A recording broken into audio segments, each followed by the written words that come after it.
El tema que hoy nos atañe es la metodología SOM para desarrollo de videojuegos. Pero primeramente, ¿qué son las metodologías? Pues bien, rápidamente podríamos decir que estas consisten principalmente en hacer uso de diversas herramientas, técnicas, métodos y modelos para el desarrollo.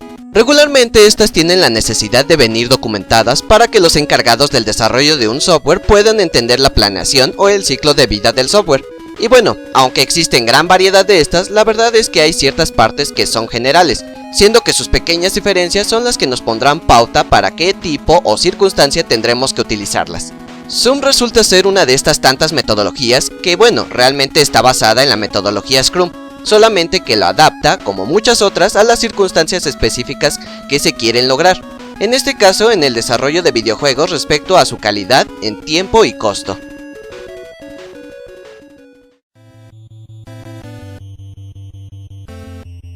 Para aplicar SOM debemos tomar en consideración los siguientes puntos. Primeramente, nuestro equipo de trabajo será aproximadamente de 2 a 7 integrantes. El proyecto debe ser corto, o sea, este deberá tener una duración de menos de un año.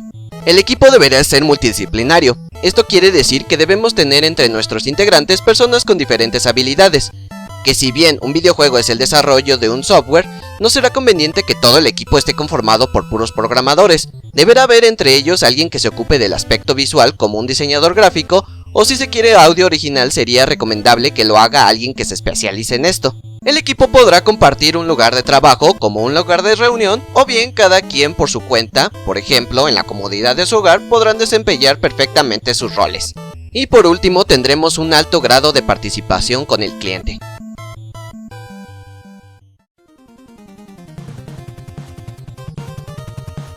El proceso de desarrollo en SOM se divide en 5 fases: concepto, planificación, elaboración, beta y cierre, las cuales son iterativas e incrementales que se ejecutan en forma secuencial y en cada una de ellas siempre se llevará a cabo la gestión de riesgos. En el concepto buscamos definir el aspecto que tendrá el juego, como los objetivos, la audiencia a la que va dirigida, ya sea gente adulta, jóvenes o niños, o bien podemos definir el rango de edad, género o el estatus social para el que apuntamos, y el cómo podemos llegar a ellos. En esta parte se tiene que determinar las principales características del juego, como la historia, de los que queremos que se trate, ya sea que tengamos una historia con un relato, o bien algo que justifique el por qué hacemos lo que hacemos en el juego. También definiremos los personajes, teniendo en cuenta su forma física, personalidad y cómo se relacionan unos con otros. La ambientación es otro punto a considerar, ya que será el entorno donde se desarrolle nuestro juego. Y por último el gameplay o jugabilidad, que serán las reglas o cómo interactuará nuestro usuario, en este caso un jugador, con nuestro videojuego, o sea, todo aquello que hará que nuestro juego sea de interés. Este debería tener algunos de los siguientes atributos. Satisfacción. Esto quiere decir que complazca al jugador, ya sea por completo o en algunos aspectos, como por ejemplo que tenga buenas mecánicas, buenos gráficos, que tenga una buena interacción entre el jugador, que tenga buena historia o que tenga un buen soundtrack. Aprendizaje. Que el juego sea fácil de entender, o bien que el jugador pueda llegar a entender las reglas del juego y no estar atorado horas y horas en una parte y todo porque no se le comunica o da a entender lo que tiene que hacer. Efectividad. Se refiere al tiempo y recursos que ofrecen para divertir al jugador mientras éste logra alcanzar la meta final, que si bien el objetivo de un juego es acabarlo, se pretende que sea entretenido mientras se logra. Por tanto, un juego que toma bastante tiempo en acabarse se vuelve monótono y aburrido, al igual que si tuviésemos un juego corto que no aporta mucho y no representa un reto. Aunque lamentablemente hoy día pareciera que estos aspectos desfavorables son los que buscan los jugadores actuales. Inmersión. La capacidad de creerse lo que se está jugando e integrarse al mundo virtual.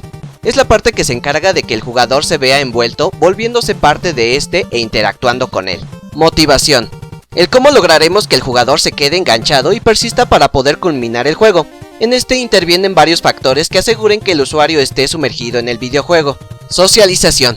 Hoy día este atributo es más rescatado, ya que la experiencia junto con otros jugadores provoca que la apreciación del juego sea diferente, gracias a las relaciones entre personas o ya sea con la inteligencia artificial.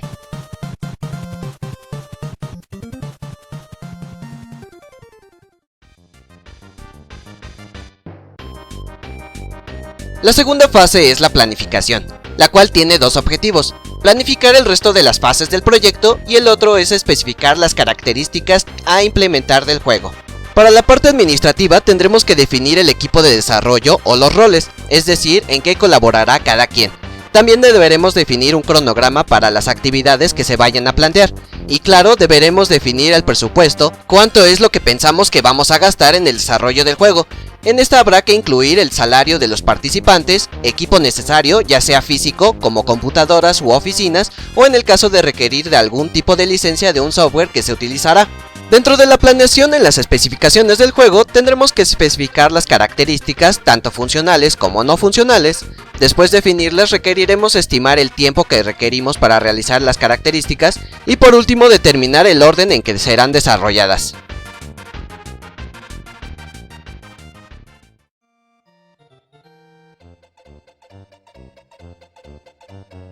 En la fase de elaboración es cuando implementaremos el videojuego. Para ello trabajaremos de forma iterativa e incremental, para tener de esta forma una versión ejecutable del videojuego al finalizar cada iteración. Esta fase permite realizar cambios a tiempo y tomar decisiones para cumplirlos en los plazos planificados. Además, la experiencia que se consiga permite mejorar el trabajo con cada iteración. Esta fase es la más extensa de todo el proyecto. Dentro de la planificación de la iteración deberemos definir los objetivos y métricas que se desean alcanzar una vez finalizada esa iteración. Aquí seleccionaremos algunas de las características que queremos implementar y luego las dividiremos en partes más sencillas de elaborar. El seguimiento de la iteración y el desarrollo de características se ejecutan a la par. El primero se encarga de monitorear la iteración ejecutando algún tipo de plan en caso de que haya alguna complicación, mientras que el segundo es la ejecución de las tareas necesarias para el desarrollo de las características planificadas. Por último tendremos el cierre de la iteración, donde evaluaremos el videojuego hasta ese entonces. Recordemos que al final de cada iteración debemos tener una versión ejecutable del juego, y por otro lado evaluaremos lo ocurrido en la iteración, para de esta forma planificar la siguiente iteración o bien dar fin a la fase de elaboración. En la fase beta evaluaremos y ajustaremos los distintos aspectos del videojuego, como por ejemplo el gameplay, además de eliminar la mayor cantidad de errores detectados. En la actualidad, en esta parte del juego es liberado para que así sean los mismos jugadores los que reporten los errores o problemas que se encuentren. De esta forma se podrá evaluar si es necesario ajustar el juego.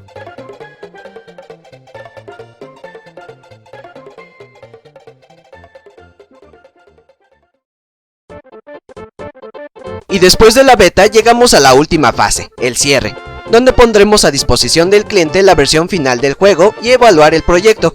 En esta última parte tendremos la llamada evaluación post-mortem, donde se identificarán los aspectos relevantes que ocurrieron durante el desarrollo del proyecto, se registran las lecciones aprendidas y se plantean mejoras al proceso.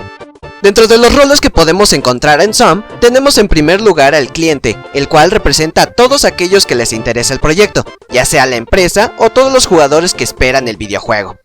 El productor interno es el encargado de la interacción entre el cliente y el equipo de desarrollo. Cualquier duda que se tenga, él será el intermediario entre ambas partes. Dentro del equipo de desarrollo tendremos el diseñador del juego, quien por lógica se encarga de diseñar el gameplay, la historia, ambientación, personajes, niveles y todos los elementos que hacen la experiencia del jugador.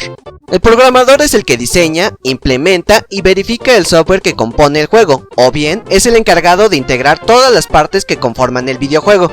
El artista sonoro se encarga de crear todos los efectos de sonido y música del juego, ya sea desde la música que se utiliza como introducción, ambientación y fin de juego hasta todos aquellos efectos especiales. El artista gráfico es aquel que crea todo el contenido gráfico del juego, desde el arte del concepto, arte 2D, los modelos 3D que se utilizarán, animaciones como cortos de video y texturas ya sea de relieves o los mismos personajes.